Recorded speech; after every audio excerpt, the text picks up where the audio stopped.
वर्णिवेशरमणीय दर्शनम मंदहासरुचिराननाम्बुजं पूजितं सुरनरोत्तमैर्मुदा धर्मनंदनमहं विचिन्तये। असतो मा षट्गमय तमसो मा ज्योतिर्गमय मृत्युर्मा अमृतं गमयः। ओम शांति शांति शांति।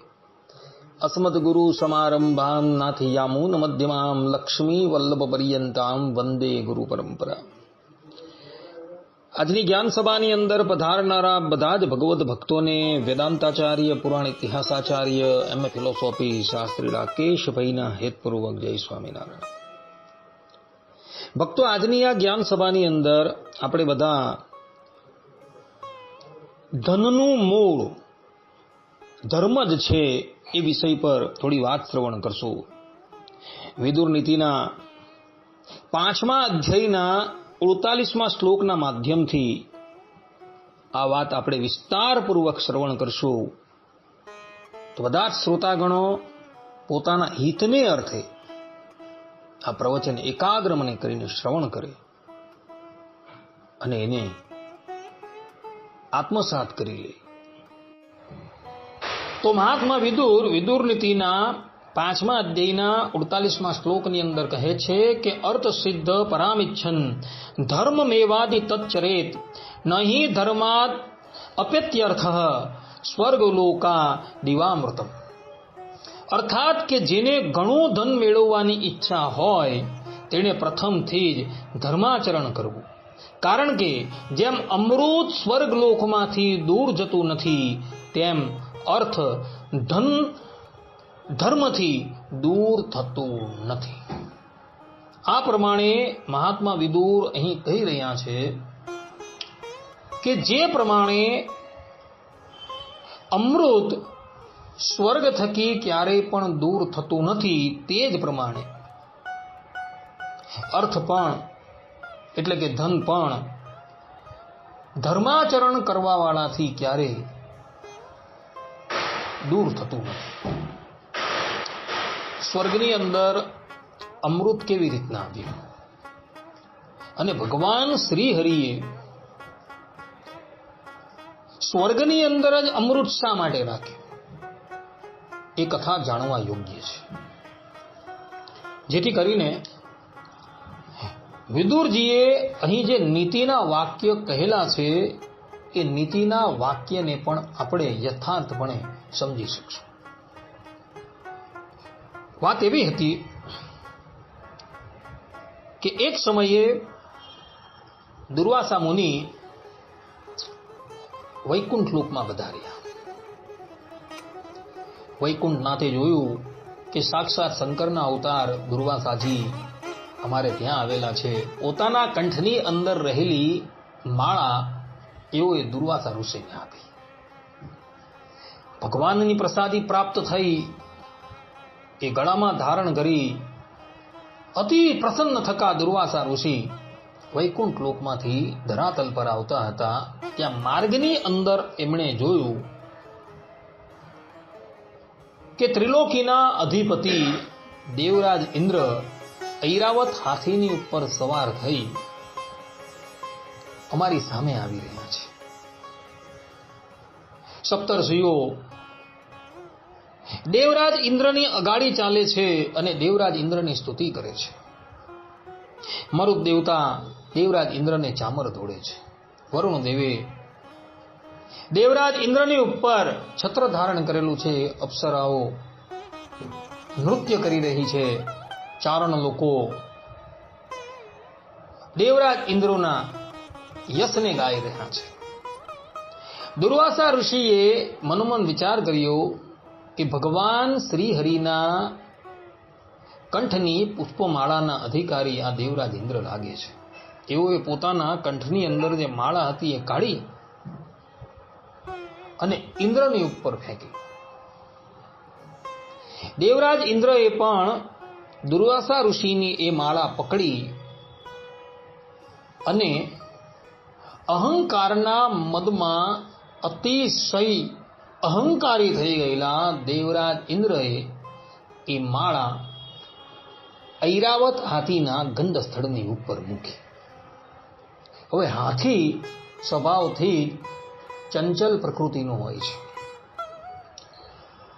હાથીના મનની અંદર એમ કે ભાઈ મારા ગંડ સ્થળની ઉપર કંઈક મુકાયું હશે. એણે પોતાની સૂંઢ દ્વારા એ માળા લીધી અને એને ધરતી પર પટકી અને એને પોતાના પાડ તળ હેઠળ કચડી નાખી. દુર્વાસા ઋષિએ જોયું કે ભગવાનની પુષ્પમાળાનું દેવરાજ ઇન્દ્રએ અપમાન કર્યું છે. વાસ્તવની અંદર એણે એ માળા લઈને પોતાના મસ્તક પર ધારણ કરવી જોઈએ, પરંતુ એણે હાથીના ગંડસ્થળની ઉપર મૂકી દીધી અને હાથીએ એ માળાને પોતાના પાદ તળ હેઠળ કચડી નાખી.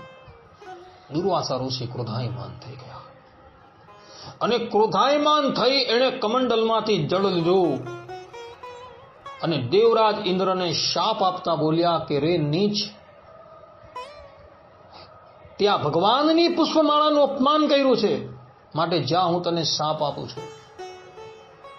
જે લક્ષ્મીના ગર્વથી તું આટલો બધો ઉન્મત્ત થઈ ગયો છે, એ ત્રિલોકીની લક્ષ્મી તારો ત્યાગ કરીને સમુદ્રમાં ગરકાવ થઈ જાય. આ પ્રમાણે કહી દુર્વાસાએ જલ દેવરાજ ઇન્દ્રની ઉપર છાંટ્યું અને જ્યાં દેવરાજ ઇન્દ્રની ઉપર એ જલ છાંટ્યું ને ત્રિલોકીની લક્ષ્મી સીધી સમુદ્રમાં ચાલી ગઈ.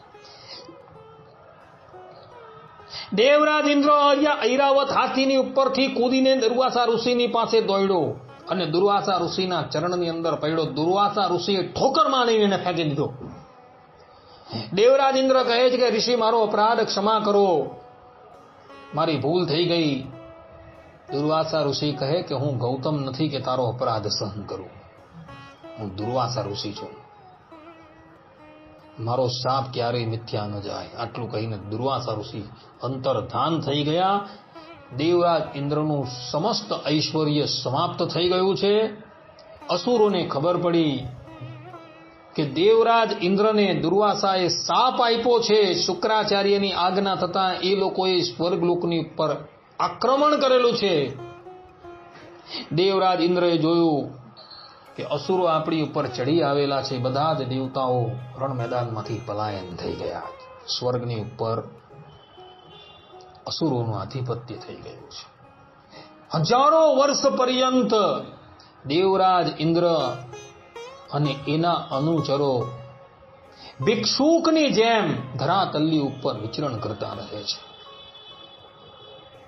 એટલું બધું કષ્ટ છે કે શરીરની ઉપર પહેરવાને અર્થે પણ વસ્ત્ર રહ્યા નથી. દુર્વાસા ઋષિએ જે દિવસથી દેવરાજ ઇન્દ્રને શાપ આપ્યો તે દિવસથી ત્રિલોકીની લક્ષ્મી સમુદ્રનો આશ્રય કરીને બેઠી છે.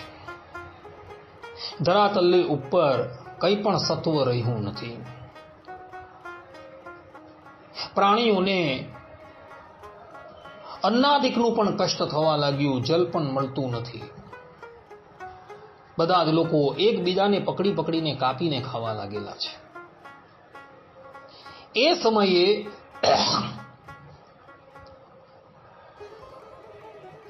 કેટલાક બ્રાહ્મણોએ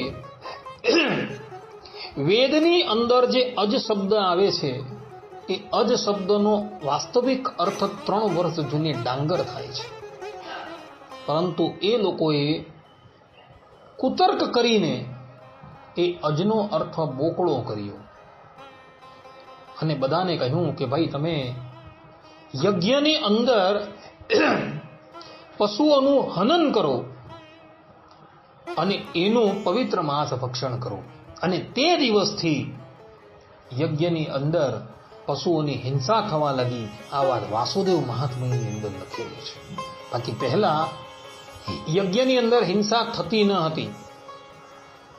મહાભારતના શાંતિ પર્વના 265મા અધ્યાયની અંદર ગંગાપુત્ર ભીષ્મ કહે છે કે વેદની અંદર પહેલા હિંસા ન હતી, પરંતુ પછાડથી ધૂર્ત લોકોએ એની અંદર હિંસાનો પ્રક્ષેપ કરેલો છે.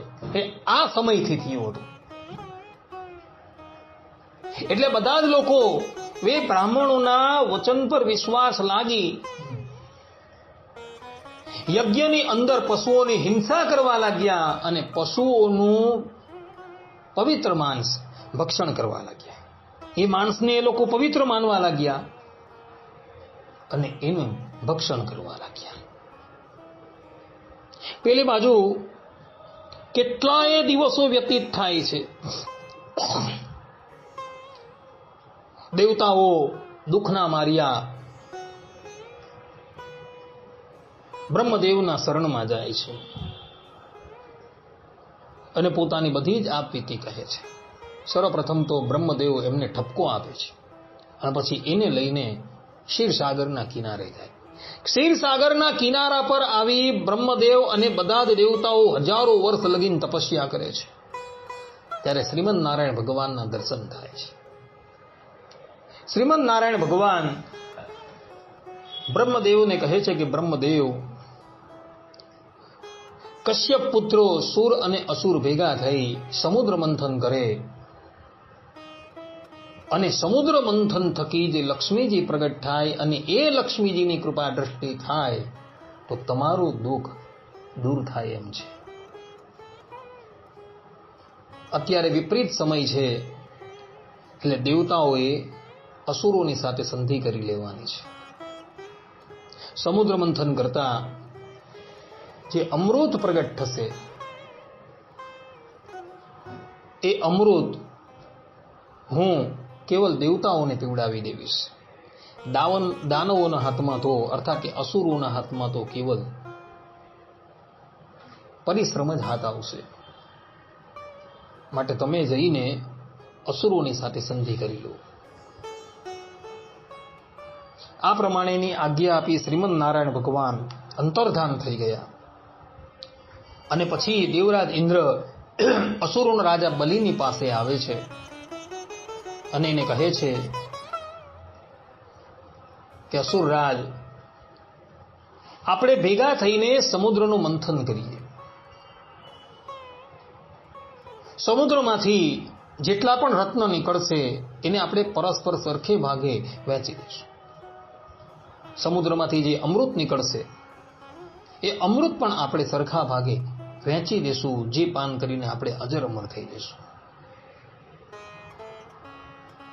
અસુરરાજ બલિએ કહ્યું કે ભલે. અને પછી સુરાસુર ભેગા થઈને ક્ષીરસાગરને મથવાને અર્થે રવૈયું શોધવા માટે નીકળ્યા છે અને એઓને રવૈયાના ઋતુમાં મંદરાચલ પર્વત દેખાયો. નેત્રા તરીકે વસુકી નાગને નક્કી કરવામાં આવ્યો અને એને કહ્યું કે ભાઈ, જે અમૃત નીકળશે એમાંથી તને પણ ભાગ આપી દેશું. વસુકી નાગ કહે છે કે ભલે. આ બાજુ કરોડો કરોડો અસુરો અને કરોડો કરોડો દેવતાઓ મંદરાચલની પાસે આવેલા છે. મંદરાચલ પર્વત 80,000 યોજન ઊંચો છે અને 20,000 યોજન ધરતીની અંદર ખૂપેલો છે. સુરાસુરે એને પોતાની સ્થિતિ પરથી ઉખાડવાનો પ્રયાસ કર્યો, પરંતુ મંદરાચલ પર્વત ઉખડતો નથી. શ્રીમદ નારાયણ ભગવાને શેષ ભગવાનને આજ્ઞા કરી કે તમે આ પર્વતને ઉખાડી દો. અને શેષ ભગવાને જ્યાં એક ફુક્કારો માર્યો ત્યાં જ મંદરાચલ પર્વત ધરતીમાંથી ઉખડી કેટલાય યોજન દૂર જઈને પડ્યો અને એ પર્વત પડ્યો ત્યાં જ કેટલાઓ દેવતાઓ, કેટલા અસુરો ચકદાઈ ગયા હતા. પછી તો મંદરાચલ પર્વતને ઉચકીને દેવતાઓને અસુરો ક્ષીરસાગર તરફ જવા લાગ્યા, પરંતુ મંદરાચલનો ભાર એટલો બધો હતો કે એના ભારથી કેટલાય દેવતાઓ તથા અસુરો ચકદાઈ ગયા હતા. દેવતાઓએ શ્રીમદ નારાયણ ભગવાનને પ્રાર્થના કરી એટલે શ્રીમદ નારાયણ ભગવાન ત્યાં આવે છે અને ગરુડજીને આજ્ઞા કરે છે. ગરુડજી પોતાની ચાંચ દ્વારા એક પર્વતને ઉચકે છે અને ક્ષીરસાગરની અંદર સ્થાપી દે છે. દેવતાઓ અને દાનવોએ વાસુકી નાગને પર્વતની ચારે બાજુ લપેટી દીધો છે. અને અજિત ભગવાન અર્થાત કે શ્રીમદ નારાયણ ભગવાન દેવતાઓની સાથે વાસુકી નાગનું મુખ પકડીને ઉભા રહ્યા છે. શ્રીમદ નારાયણ ભગવાનને વાસુકી નાગના મુખ તરફ ઉભેલા જોઈ પેલા ઉદ્ધત દાનવો વિચાર કરવા લાગ્યા કે સર્પની પૂંછડી અપવિત્ર હોય છે, તો અમે પૂંછડી પાસે ન ઉભા રહીએ. અમે ગુણે કરીને, તપસ્યાએ કરીને અને ઐશ્વર્યએ કરીને દેવતાઓ કરતા શ્રેષ્ઠ છે, એટલે અમે ત્યાં ન ઉભા રહીએ. અમે તો મુખ પાસે ઉભા રહેવાના. શ્રીમદ નારાયણ ભગવાન બધું જાણે છે, એટલે જાણી જોઈને ભગવાન સર્પના મુખની પાસે ઉભા રહ્યા છે. દાનવોએ કહ્યું એટલે શ્રીમદ નારાયણ ભગવાન દેવતાઓને લઈને વસુકી નાગની પૂંછડીની પાસે આવી ગયા છે અને દાનવો મુખની પાસે આવી ગયા છે. શુભ મુહૂર્તની અંદર મંથન કરવાનું શરૂ કરેલું છે. હવે મંથન જેમ જેમ થવા લાગ્યું તેમ તેમ વસુકી નાગને પણ કષ્ટ થવા લાગ્યું અને પેલો પર્વત હતો એ પણ સમુદ્રની અંદર ગરકાવ થવા લાગ્યો, કારણ કે નીચે કોઈ આધાર ન હતો. હવે પર્વતને સમુદ્રની અંદર ગરકાવ થતો જોઈ બધા જ દેવતાઓએ ભગવાન શ્રીહરિની પ્રાર્થના કરી. એટલે ભગવાન શ્રીહરિ કૂર્મનું રૂપ ધારણ કરી ત્યાં પ્રગટ થયા. 1,00,000 યોજનનો કૂર્મ હતો. એ 1,00,000 યોજનના કૂર્મએ આખા મંદરાચલને પોતાની ઉપર ધારણ કરી લીધો છે. ભગવાને કૂર્મ અવતાર કેમ ધારણ કર્યું? કારણ કે એ વખતે આ કૂર્મનું રૂપ જ જરૂરી હતું. કારણ કે કૂર્મની પીઠ જે છે ને એ બહુ જ મજબૂત હોય છે અને કૂર્મ મૃત્યુ પામે ત્યારે એની પીઠમાંથી ઢાલ બનાવવામાં આવે, જે ઢાલ તલવારના ઘાને પણ ઝીલી લે. કૂર્મ હોય એના પરથી કદાચ એન્જિન પણ ચલાવી દેવામાં આવે ને તો કૂર્મને કંઈ નહીં થાય. એ પોતાના હાથ પગ બધું અંદર સંકેલી લે ને એના પરથી એન્જિન ચલાવી દે તો પણ કૂર્મને કંઈ થાય નહીં. એ જેમ છે તેમ જ રહે.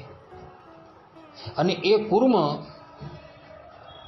પોતાનો શ્વાસ રોકી કલાકો પર્યંત પાણીમાં પડી રહે. શ્રીમદ નારાયણ ભગવાને કૂર્મનું રૂપ ધારણ કરેલું છે.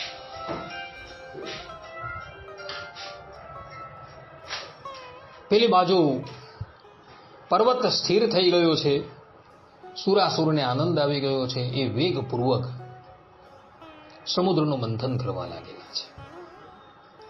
શ્રીમદ નારાયણ ભગવાનને એ પર્વતનો ઘસારો પણ આનંદ આપતો હતો. એમના મનની અંદર એવું હતું કે કોઈક મારી પીઠ ખજવાડી રહ્યા છે. તે સમયે શ્રીમદ નારાયણ ભગવાનને જરાક નિદ્રા આવી ગઈ છે અને એમના શ્વાસ અને પ્રશ્વાસની ગતિ થોડી વધી ગઈ. એને લઈને સમુદ્રની અંદર જવાર અને ભાટા આવવા લાગેલા છે. પહેલા સમુદ્રની અંદર ભરતી અને ઓટ આવતા ન હતા. શ્રીમદ ભાગવતના 12 સ્કંધના 12મા અધ્યાયની અંદર કોઈક 13મા અધ્યાયમાં કહે છે, 13મા અધ્યાયની અંદર આ વાત લખેલી છે કે સમુદ્ર મંથન વખતે ભગવાને કૂર્મનું રૂપ ધારણ કર્યું અને દેવતાઓ અને દાનવો પોતાની પીઠની ઉપર મંદરાચલને ફેરવતા હતા ત્યારે ભગવાનને ખૂબ આનંદ આવ્યો અને આનંદમાં ભગવાન નિદ્રાધીન થઈ ગયા. ત્યારે એમના શ્વાસ અને પ્રશ્વાસની ગતિ વધી ગઈ. એને લઈને આજે પણ સમુદ્રની અંદર ભરતી અને ઓટ આવે છે. શુક્લ પક્ષની અંદર સમુદ્ર 500 આંગળ વૃદ્ધિ પામે છે અને કૃષ્ણ પક્ષની અંદર ધીરે ધીરે એ 500 આંગળ નીચે જાય છે. આ વાત વિષ્ણુ પુરાણની અંદર લખેલી છે.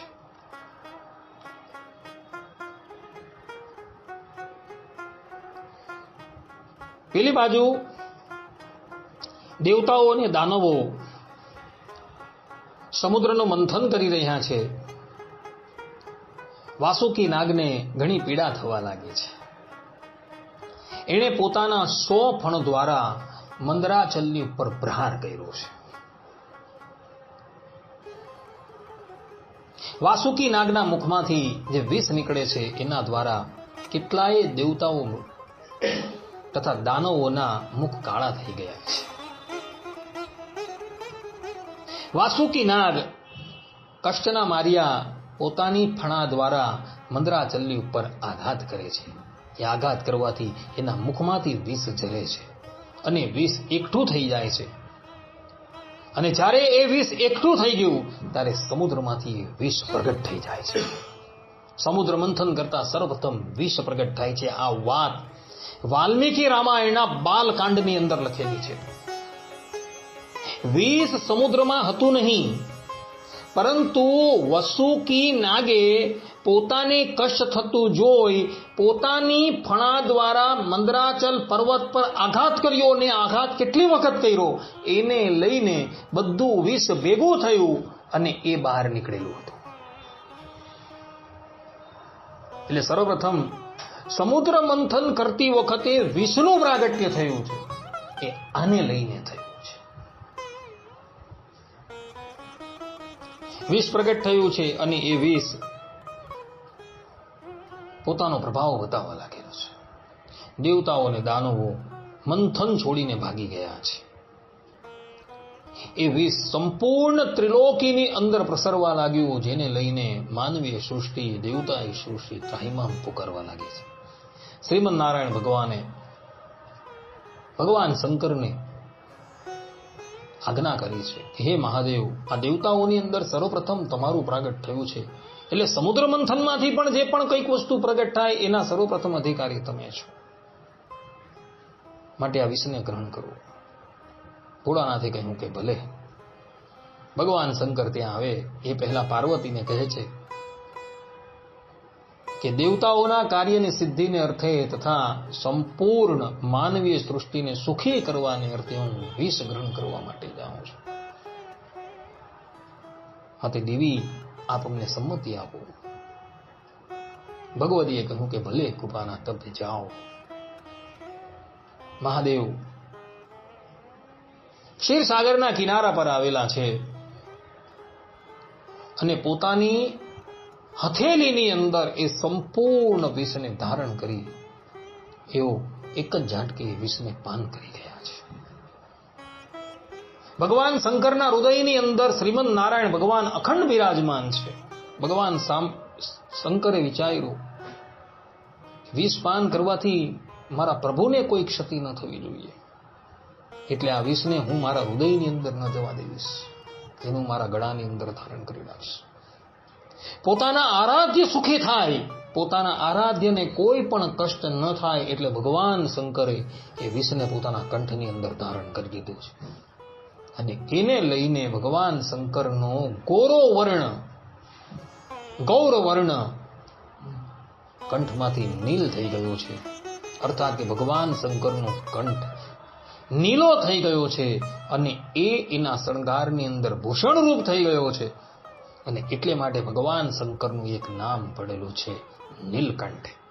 સર્પો ગળાની અંદર ધારણ કરે છે એટલે માટે કે કંઠની અંદર વિષ છે, એ વિષ પોતાને કષ્ટ ન આપે.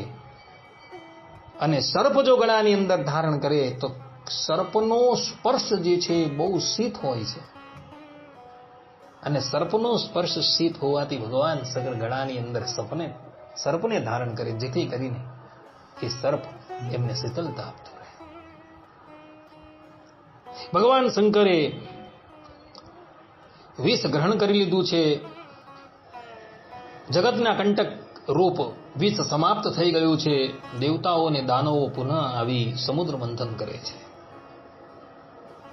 હજારો વર્ષ પર્યંત સમુદ્રનું મંથન કર્યું છે. એમાંથી કામધેનુ ગાય નીકળી છે. સર્વપ્રથમ જે વસ્તુ નીકળે એ બ્રાહ્મણોને દાન કરવી જોઈએ. દેવતાઓએ અને અસુરોએ એ ગાય ઋષિઓને દાન કરી છે. ત્યારબાદ સમુદ્ર મંથન કરતા એમાંથી કૌસ્તુભ મણી નીકળ્યો છે, જે શ્રીમદ નારાયણ ભગવાનની પાસે જતો રહે છે. સારંગ ધનુષ નીકળ્યું છે, એ પણ શ્રીમદ નારાયણ ભગવાનની પાસે જાય છે. ઐરાવત હાથી નીકળો, એ દેવરાજ ઇન્દ્રએ ગ્રહણ કરેલું છે. કલ્પવૃક્ષ નીકળ્યું, દેવતાઓએ લઈ લીધેલ. અપ્સરાઓ નીકળી, એ પણ દેવતાઓએ ગ્રહણ કરેલી છે. દાનવો વિચાર કરવા લાગ્યા કે જે પણ કંઈક આવે છે બધું ત્યાં જ જાય છે, તો આપણે શું કરીએ છીએ? આપણે ખાલી ખાલી પરિશ્રમ કરીએ છીએ. સમુદ્રને મંથન કરવાનું બંધ કરી દીધું. દેવતાઓની પાસે આવ્યા અને એમના પ્રત્યે બોલ્યા કે જે પણ કંઈક વસ્તુ નીકળે છે બધી વસ્તુ તમે ગ્રહણ કરો છો. આજ લગીન અમને કંઈ મળ્યું નથી. હવે સમુદ્ર મંથન કરતા જે પણ કંઈક વસ્તુ નીકળે ને એના પર તરાપ મારતા નહીં, અન્યથા તમારી ખેર નહીં. બધી વસ્તુ અમે લેવાના કે હારો. પુનઃ સમુદ્ર મંથનનો પ્રારંભ થયો છે. ત્યાં સમુદ્રમાંથી ઉચ્ચૈશ્રવા ગોળો નીકળ્યો છે. દેવતાઓ કંઈક બોલે એ પહેલા તો પેલા લોકોએ પોતાના કબજામાં લઈ લીધો. વારોણી મદિરા નીકળી છે. અસુરો વિચારવા લાગ્યા કે આ અમૃત છે, આ આપણું અમૃત છે. આવ્યું આ તો. દેવીને કહ્યું કે આવો નહીં, પધારો. એનું કારણ અસુરોએ મદિરા કેમ ગ્રહણ કરી? શ્રીમદ ભાગવત જો તમે અધ્યયન કરેલું હશે તો શ્રીમદ ભાગવતના 4th સ્કંદમાં પૃથુ રાજાની કથા આવે છે. એ પૃથુ રાજાની કથાની અંદર પૃથ્વી દેવી વેનના પાપ લઈને પોતાનું સમસ્ત ઐશ્વર્ય પોતાની અંદર સમાવી દે છે. અને પૃથુ રાજાને જ્યારે ખબર પડે છે ત્યારે એવો પૃથ્વીનો વધ કરવા માટે તૈયાર થાય છે. ત્યારે પૃથ્વી દેવી ગાયનું રૂપ ધારણ કરીને પૃથુ રાજાની પાસે આવે છે અને એને વિનંતી કરે છે કે મને મારશો નહીં. ત્યારે પૃથુ રાજા કહે છે કે દેવી તો પછી આપનું દોહન કરવા દો. ત્યારે પૃથ્વી દેવી કહે છે કે ભલે. અને તે સમયે તમે જોજો દરેક મનુષ્યએ મનુ મહારાજને પોતાના નેતા નક્કી કરી એને વાછરડું બનાવી સર્વપ્રથમ પાત્રની અંદર અનાજનું દોહન કરેલું છે. કારણ કે મનુષ્યનું અન્ન છે. પરંતુ જ્યારે અસુરોનો વારો આવ્યો ને ત્યારે એ લોકોએ પ્રહલાદજીને વાછરડું બનાવી પાત્રની અંદર મદિરાનું દોહન કરેલું છે. કારણ કે એ લોકોનો એ ખોરાક છે. અને એટલે સમુદ્ર મંથન જ્યારે થયું અને વારુણી દેવી પ્રગટ થયા એટલે અસુરો કહે છે કે આ તો આપણા અન્નરૂપ છે, આપણું અન્ન પ્રગટ થયું છે. એટલે એ લોકોએ તરાપ મારીને લઈ લીધા. પુનઃ સમુદ્ર મંથનનો પ્રારંભ થયો છે. ભગવતી શ્રી પ્રગટ થયા છે. દિવસ હતો આસોવદી અમાવાસ્ય. ભગવતી શ્રી પ્રગટ થયા છે. શ્રી એક રૂપમાં પ્રગટ નથી થયા, 2 રૂપમાં પ્રગટ થયા છે. પહેલા રૂપમાં એવો શ્યામ વસ્ત્ર ધારણ કરીને ગરુડની ઉલુકની સવારી પર છે. અને બીજા રૂપમાં એવો રક્તવર્ણના વસ્ત્ર ધારણ કરી કમળની ઉપર બિરાજમાન છે. પહેલી જે લક્ષ્મી નીકળી છે એ અલક્ષ્મી છે. બીજી જે લક્ષ્મી છે એ વાસ્તવિક લક્ષ્મી છે. પહેલી લક્ષ્મી ગુવર પર બેસીને નીકળેલી છે, બીજી લક્ષ્મી કમળ પર બેસીને નીકળેલી છે. અસુરોએ જોયું કે 2 પ્રકારની લક્ષ્મી નીકળી છે. આપણે તો પહેલી જ લક્ષ્મી જોઈએ છે. એ લોકોએ પહેલી લક્ષ્મી અપનાવી દીધી છે. બીજી લક્ષ્મી નીકળેલી છે. લક્ષ્મીજીએ બધાની સામું જોયું છે. બધા જ દેવતાઓ મનોમન વિચાર કરવા લાગ્યા કે લક્ષ્મીજી અમને પ્રાપ્ત થાય તો કેવું સારું. બધા જ લોકો લક્ષ્મીજીની લાલચા કરવા લાગેલા છે. લક્ષ્મીજીએ કહ્યું કે બધા એક લાઈનની અંદર બેસી જાઓ, મને જે યોગ્ય લાગશે તેના ગળાની અંદર હું જયમાળા પહેરાવીશ. બધા જ દેવતાઓ અને દાનવો લાઈનસર બેસી ગયા છે. શ્રીમદ નારાયણ ભગવાનને છેલ્લા રાખેલા છે, તમે છેલ્લે બેસો, અને છેલ્લેથી પહેલા મહાદેવને રાખેલા છે, તમારા બંને છેલ્લે બેસવાનું, અમે બધા પહેલા છીએ. લક્ષ્મીજી જયમાળા લઈને કટારની અંદર ફરવા લાગેલા છે. દેવરાજ ઇન્દ્રની પાસે આવ્યા, જોયું આ તો બહુ કામી છે. બીજા દેવતાની પાસે આવ્યા, ત્રીજા દેવતાની પાસે આવ્યા. કોઈનું રૂપ સારું તો કોઈના ગુણ તદ્દન સામાન્ય કક્ષાના, કોઈની અંદર ગુણ છે તો રૂપ નથી. બધાની અંદર કંઈક ને કંઈક ખામી જોઈ. અંતે ભગવાન શંકરની પાસે આવ્યા. ભગવાન શંકરે જો લક્ષ્મીજી આ નેત્ર બંધ કરી દીધા છે, હું તો વૈરાગી છું, મારે શું કામ એનું. માતા વિચારવા લાગ્યા કે ભગવાન શંકરની અંદર ગુણ પણ છે, રૂપ પણ છે, પરંતુ વેશ અમંગળ છે, એ ન ચાલે. શ્રીમદ નારાયણ ભગવાનની સામું જોયું. શ્રીમદ નારાયણ ભગવાન તો લક્ષ્મીજીને ઈચ્છતા જ નથી, કારણ કે આપ્ત કામ છે, પૂર્ણ કામ છે. મનોમન વિચાર કરવા લાગે, મારે લક્ષ્મીનું શું કામ, આપણે સારા છીએ એકાકી. શ્રીમદ નારાયણની ઈચ્છા નથી, છતાં પણ લક્ષ્મીજી ત્યાં ગયા અને એના ગળાની અંદર જયમાળા પહેરાવી દીધી. અને ક્ષીરસાગરના કિનારે લક્ષ્મી નારાયણ દેવનો દિવ્ય વિવાહ ઉત્સવ થયો, જેનું સંપૂર્ણ વર્ણન સ્કંદ પુરાણ વૈષ્ણવ ખંડ વાસુદેવ મહાત્મયમાં આપેલું છે. લક્ષ્મી નારાયણ દેવના લગ્ન થયા છે. શ્રીમદ નારાયણ ભગવાને એઓને પોતાની બાજુમાં સ્થાન આપેલું છે. લક્ષ્મીજીની વિનંતીથી શ્રીમદ નારાયણ ભગવાને એઓને વક્ષસ્થળની અંદર પણ સ્થાન આપ્યું. શ્રીમદ નારાયણ ભગવાનના વક્ષસ્થળની અંદર રહેતા થકા લક્ષ્મીજીએ ચારે બાજુ અમૃતમય દ્રષ્ટિથી જોયું. ત્યાં ત્રિલોકીનું ઐશ્વર્ય જે પહેલા હતું એનથી કોટી ગણું વૃદ્ધિ પામેલું છે. રમાદેવીની ઈચ્છા થઈ. શ્રીમદ નારાયણ ભગવાને એમને રહેવાને અર્થે સંકલ્પ માત્રથી એક દિવ્ય લોક બનાવેલો છે, જે લોકનું નામ છે રમા વૈકુંઠ. જે રમા વૈકુંઠની અંદર જય વિજયને સાપ થયો, એની સ્થિતિ જનલોક અને તપલોકથી ઉપર છે અને સત્યલોકથી નીચે છે, એવું ભગવત પ્રસાદજી મહારાજ શ્રીમદ ભાગવતની ભક્તરંજન ટીકાની અંદર કહે છે. દેવતાઓ અને દાનવો પુનઃ સમુદ્રનું મંથન કરવા લાગેલા છે. ત્યાં સમુદ્રમાંથી ધન્વંતરી ભગવાન અમૃત ધારણ કરીને બહાર નીકળેલા છે. એ દિવસ હતો આસોવદી તેરસ, જેને આપણે ધનતેરસ કહીએ છીએ. ધનતેરસના દિવસે ધનની પૂજા નથી કરવાની, ધનતેરસના દિવસે ધન્વંતરી ભગવાનની પૂજા કરવાની છે, કારણ કે એ દિવસે ધન્વંતરી ભગવાનનું પ્રાગટ્ય થયું છે. ધન્વંતરી ભગવાન અમૃતનો કળશ લઈને બહાર નીકળ્યા છે. નેત્ર ભરાઈ આવેલા છે. નેત્રમાંથી હર્ષના આંસુ ટપકે છે અને અમૃતના કુંભની ઉપર જઈને પડે છે. ત્યારે તત્કાલ એ કુંભમાંથી એક વૃક્ષ પ્રગટ થાય છે, જે વૃક્ષનું નામ હતું તુલસી વૃક્ષ. આ કથા પદ્મ પુરાણની અંદર આવે છે.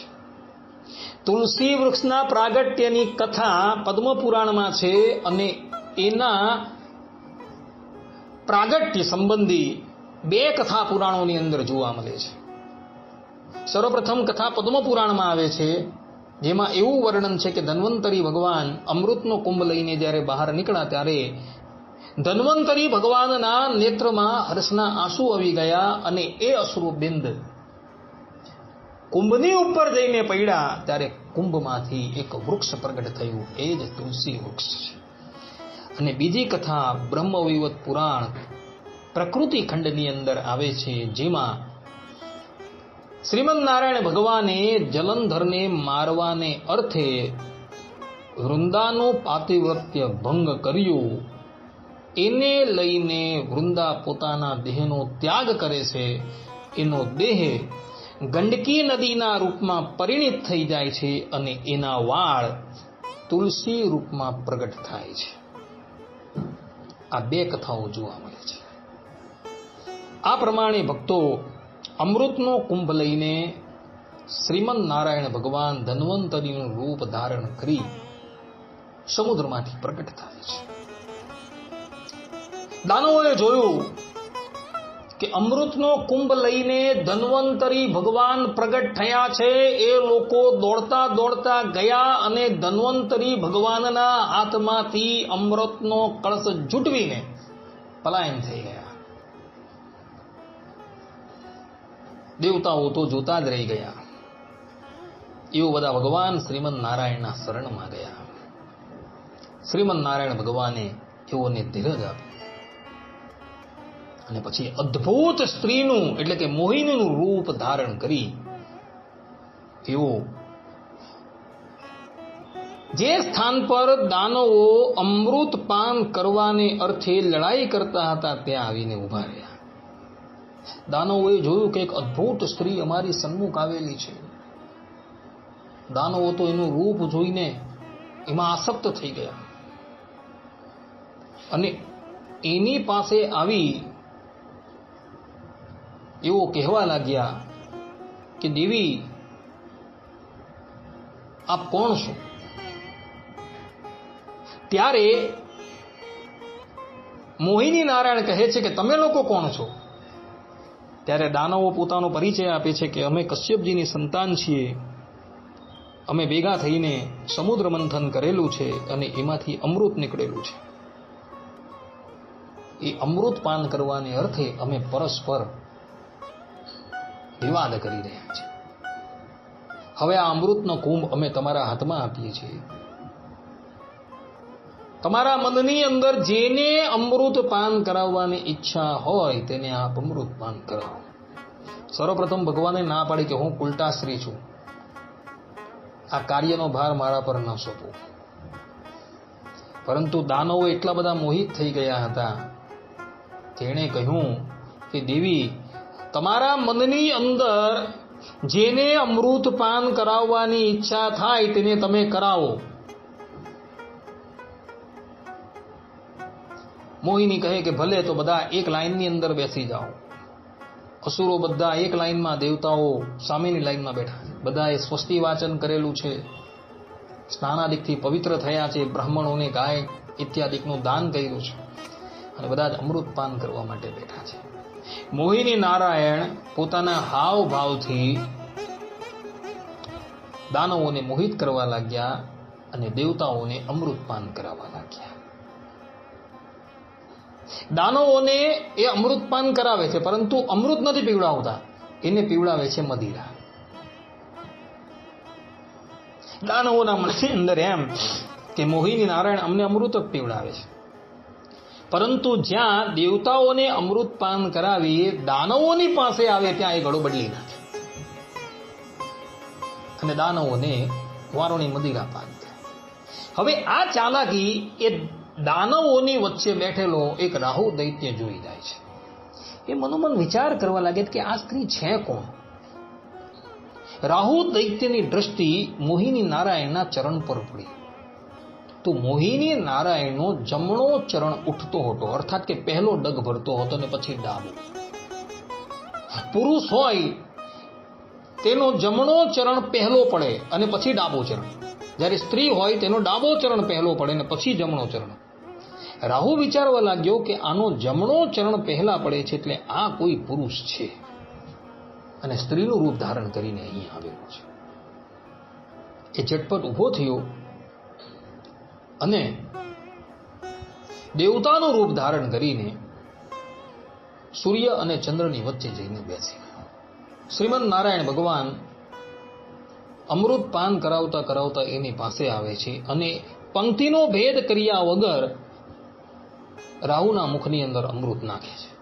ભગવાને પંક્તિ ભેદ નથી કરેલો, પરંતુ તે સમયે સૂર્ય અને ચંદ્ર રાહુનો ભેદ ખોલી નાખે છે. એટલે શ્રીમન નારાયણ ભગવાન તત્કાલ સુદર્શન ચક્ર ચલવી રાહુનું મસ્તક કાપી નાખે છે. પરંતુ રાહુનું મસ્તક અને ધડ અમૃત પાન કરીને અમર થઈ ગયું હોય છે. રાહુના મુખમાંથી જે અમૃતના ઘૂંટ બહાર પડ્યા એ કાળે કરીને લસણના રૂપમાં પરિણિત થઈ જાય છે અને એની શ્વાસ નળી કપાઈને જે બહાર નીકળી એ લાંબા કાંદાના રૂપમાં પ્રગટ થઈ જાય છે. એટલે માટે આપણા અહીં રાહુની ઉલટી હોવાથી લસણ અને કાંદા ભક્ષણ કરવાની મનાઈ કરી. શાસ્ત્રોએ આપતકાળની અંદર માંસ ભક્ષણ કરવાની છૂટ આપી છે, પરંતુ આપતકાળમાં પણ લસણ અને ડુંગળી ખાઈ શકાય એવી છૂટ નથી આપી. કોઈ મને એ વચન લાવીને બતાવે કે ભાઈ આપતકાળની અંદર લસણ અને ડુંગળી ખાઈ શકાય તો હું એને સાષ્ટાંગ પ્રણામ કરું, પરંતુ આપતકાળની અંદર માંસ ભક્ષણ કરી શકવાનું વિધાન શાસ્ત્રોની અંદર છે, પણ લસણ ડુંગળી ખાવાનું વિધાન નથી.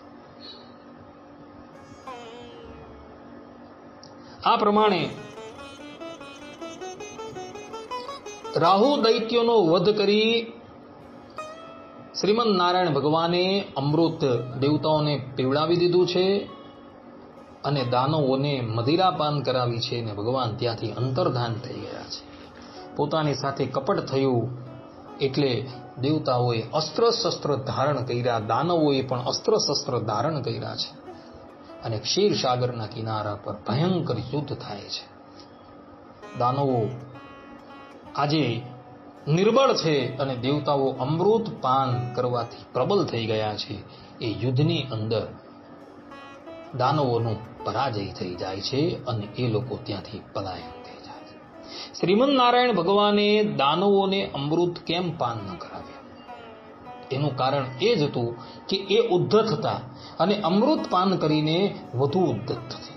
બીજું કારણ એ છે કે દાનવોને એનું અન્ન પ્રાપ્ત થઈ ગયું છે, વારુણી મદિરા. હવે એ લોકો દેવતાઓના અન્ન એવા અમૃતની ઉપર દાનત બગાડવા તૈયાર થયા છે. એટલે માટે શ્રીમદ નારાયણ ભગવાને દેવતાઓને એનું અન્ન આપવાને અર્થે દાનવોને અમૃતપાન નથી કરાવ્યું. એક રાહુ દૈત્ય અમૃત પાન કરીને આજે પણ ત્રિલોકીને પીડા આપે છે. વિચાર કરો, જો આ બધા જ લોકો અમૃત પાન કરતે તો સૃષ્ટિની શી દશા થતી.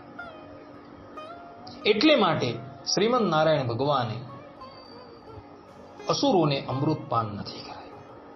અમૃત પાન કર્યા બાદ દેવતાઓએ વધેલું અમૃત સૂર્યદેવને આપી દીધું છે અને સૂર્યદેવ પોતાના રથની અંદર એ અમૃતને સુરક્ષિત રાખે છે. આજે પણ રાહુ દૈત્ય એ અમૃતને લેવાને અર્થે દર અમાસે અને પૂનમે સૂર્ય અને ચંદ્રની ઉપર આક્રમણ કરે છે. આ કથા ભવિષ્ય પુરાણની અંદર છે. રાહુ દૈત્ય સૂર્ય અને ચંદ્રની ઉપર આક્રમણ કેમ કરે છે? તો સૂર્યની પાસે એ અમૃત સુરક્ષિત રહ્યું છે, એટલે અમૃત લેવાને અર્થે રાહુ દૈત્ય સૂર્ય અને ચંદ્રની ઉપર આક્રમણ કરે, જેને આપણે ગ્રહણના નામથી ઓળખીએ છીએ. પરંતુ એ દૂર પ્રદેશથી પાછો ચાલ્યો જાય છે. એનું કારણ એ કે શ્રીમદ નારાયણ ભગવાને કોટી કોટી સૂર્ય અને ચંદ્રના પ્રકાશવાળું, ઉગ્ર પ્રકાશવાળું સુદર્શન ચક્ર નામનું આયુધ સૂર્ય અને ચંદ્રની પાસે રાખેલું છે. એના પ્રકાશથી ત્રાહિમામ પોકારીને રાહુ દૈત્ય ત્યાંથી ચાલ્યો જાય છે. આ પ્રમાણે ભક્તો, સમુદ્ર મંથનમાંથી જે અમૃત નીકળ્યું એની કથા વિભિન્ન પુરાણોની અંદર જોવા મળે છે. તો એ અમૃત સ્વર્ગલોક થકી ક્યારેય પણ દૂર જતું નથી.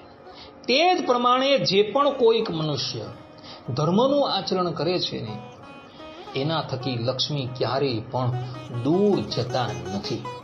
લક્ષ્મીજી હંમેશા ધર્મનું આચરણ કરે એની પાસે જ સુસ્થિર રહીને રહે છે, પરંતુ જે અધર્મનું આચરણ કરે છે એની પાસે લક્ષ્મીજી ક્યારેય પણ સ્થિર થઈને રહેતા નથી. એવા મનુષ્યની પાસે જે લક્ષ્મી આવે છે એ અલક્ષ્મી જે સમુદ્ર મંથન વખતે પ્રગટ થયા હતા, એ અલક્ષ્મી એવા મનુષ્યની પાસે આવે. અને એવી અલક્ષ્મી જે કહેવામાં આવે છે એ 12 વર્ષ પર્યંત જ રહે છે. એ ગોવળ પર બેસીને આવે છે. અને 12મું વર્ષ પૂર્ણ થઈ જાય ત્યારે દુર્યોધનની જેમ એ લક્ષ્મી ત્યાગ કરીને ચાલી જાય છે.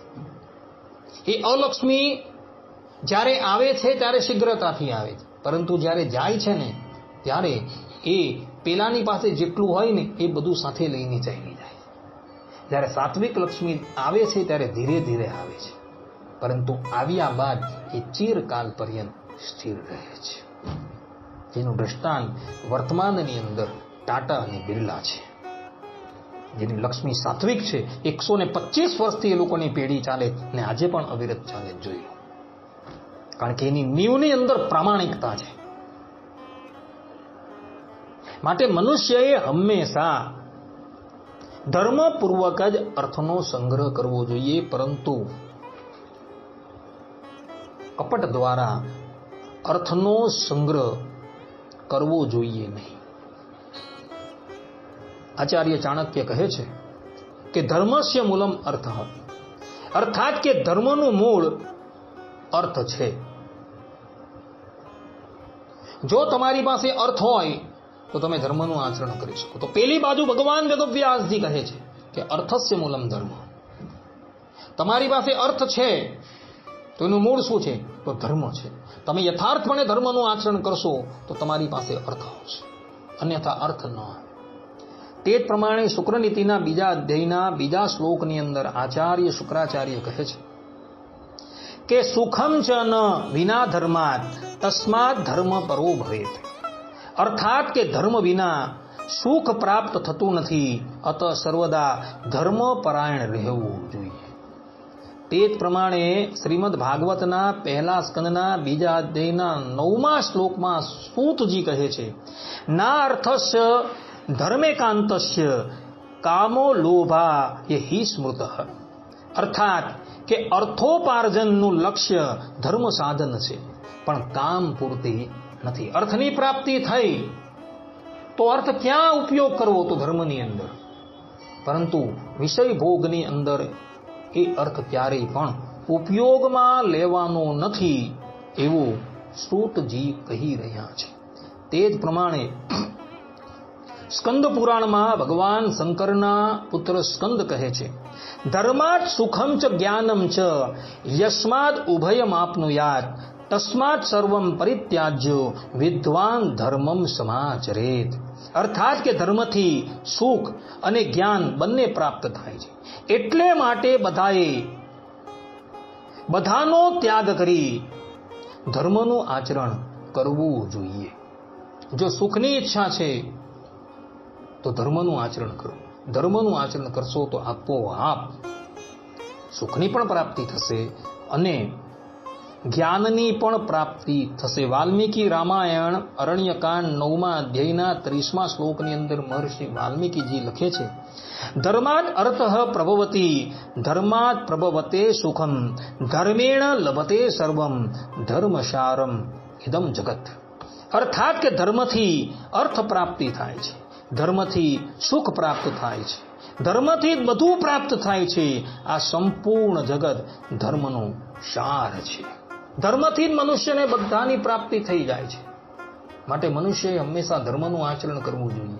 ધર્મનું આચરણ કરશો તો આપોઆપ બધી જ વસ્તુ તમને પ્રાપ્ત થઈ જશે. તમારે પ્રાપ્ત કરવાને અર્થે પરિશ્રમ કરવાની જરૂર ન પડશે, પરંતુ ધર્મનું આચરણ કરશો તો તમને બધી જ વસ્તુની પ્રાપ્તિ થઈ જશે. ભગવાન સ્વામિનારાયણ સત્સંગી જીવનના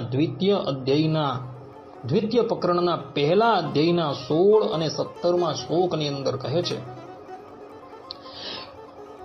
કે વિદ્યા વિત્તમ બપુશૌર્યમ કુલે જન્મ વિરોગિતા સંસાર સંકટો દ્વારો ધર્મ દેવ પ્રવર્તતે. શબ્દે સ્પર્શે ચ રૂપે ચ રસે ગંધે ચ દેહિનામ પ્રભુત્વમ જાયતે યત્તત ધર્મસ્યૈવ ફલમ વિદુઃ.